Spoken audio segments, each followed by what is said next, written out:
O Senhor esteja convosco. Proclamação do Evangelho de Jesus Cristo segundo São Marcos. Naquele tempo as autoridades mandaram alguns fariseus e alguns partidários de Herodes para apanharem Jesus em alguma palavra. Quando chegaram, disseram a Jesus: Mestre, sabemos que tu és verdadeiro e não dás preferências a ninguém. Com efeito, tu não olhas para as aparências do homem, mas ensinas com verdade o caminho de Deus. Dize-nos, é lícito ou não pagar o imposto a César? Devemos pagar ou não? Jesus percebeu a hipocrisia deles e respondeu: Por que me tentais? Trazei-me uma moeda para que eu a veja.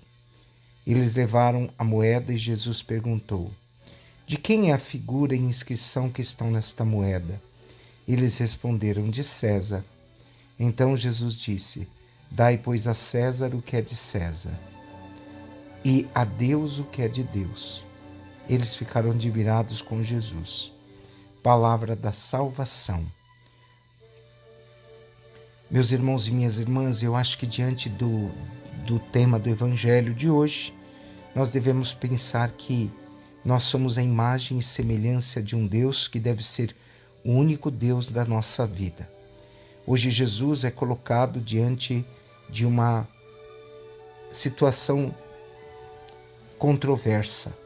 Dependendo da resposta com que Jesus daria, ele poderia ser levado diante das autoridades civis e também diante das autoridades religiosas.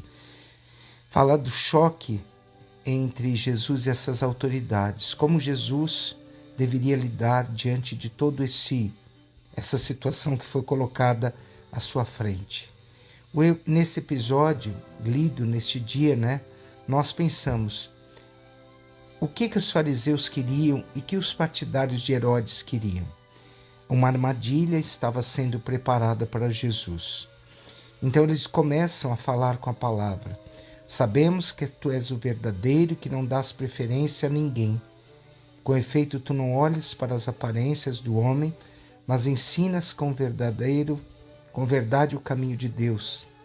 Dize-nos, é lícito ou não pagar impostos a César? Devemos pagar ou não? E diante dessa situação toda que acontecia no templo, nós sabemos que Jesus dá uma resposta significativa. Dai, pois, a César o que é de César.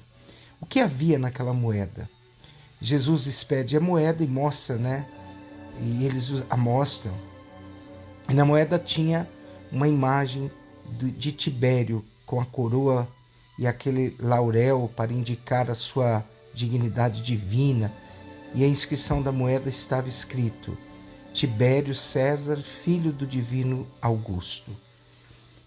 Então isso era uma blasfêmia, porque os fariseus não admitiam que ninguém pudesse ser chamado de divino.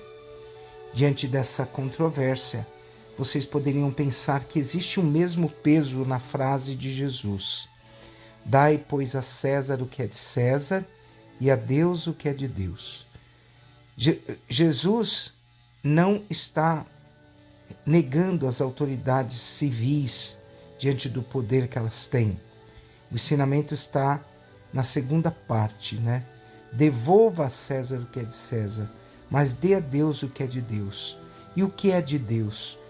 O próprio intuito da palavra de Cristo é mostrar que todo o poder temporal ele está sujeito ao poder de Deus, que toda a vida humana ela está sujeita a isso. Devolva a César o que é de César, diz Jesus, mas somente devolver o que é de César, e não tudo para César. Então vocês percebam, meus irmãos, que diante da proporção do nome César, César é um momento da história, é uma situação, mas Deus é o todo.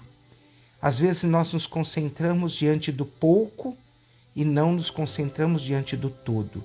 Devolver a César o que é de César dentro de um mundo, dentro de um universo criado pelo próprio Deus. César é uma pequena porção, mas Deus é o todo. E Deus, sendo maior em tudo, é a Ele que nós devemos dar glórias, é a Ele que nós devemos dar a nossa própria adoração. Devolva a Deus o que é de Deus, que significa que nem tudo que existe no mundo é destes Césares que estão por aí. Hoje, o Evangelho nos ensina, que nós somos de Deus. O próprio profeta Isaías, quando vai falar da sua palavra, ele diz assim: eu sou Deus e não há outro Deus fora de mim. Quantas vezes nós endeusamos as coisas do mundo e não valorizamos as coisas divinas e não colocamos Deus no devido lugar no qual ele deveria ser colocado. Hoje somos convidados a nos voltar para o Senhor. Devolva a César o que é de César e a Deus o que é de Deus. É o princípio de toda justiça equitativa, de tudo que existe. Que tudo o que não é de Deus, que foge à justiça cristã, seja tirado do nosso coração. Que hoje, meus irmãos, nós lembremos das palavras de São Paulo, na carta de São Paulo aos Coríntios. Todos nós teremos que comparecer manifestadamente perante o tribunal de Cristo, a fim de que cada um receba a retribuição do que tiver feito durante a sua vida no corpo, seja para o bem e seja para o mal. Eu volto a repetir a palavra: dê a César, mas dê Deus o lugar certo na tua vida. Coloque o Senhor como centro, o absoluto do teu viver. E que nós pensemos profundamente: não há outro Deus maior do que tu, Senhor, na minha vida. Desça sobre vós a bênção do Deus Todo-Poderoso, o Pai, o Filho e o Espírito Santo. Amém.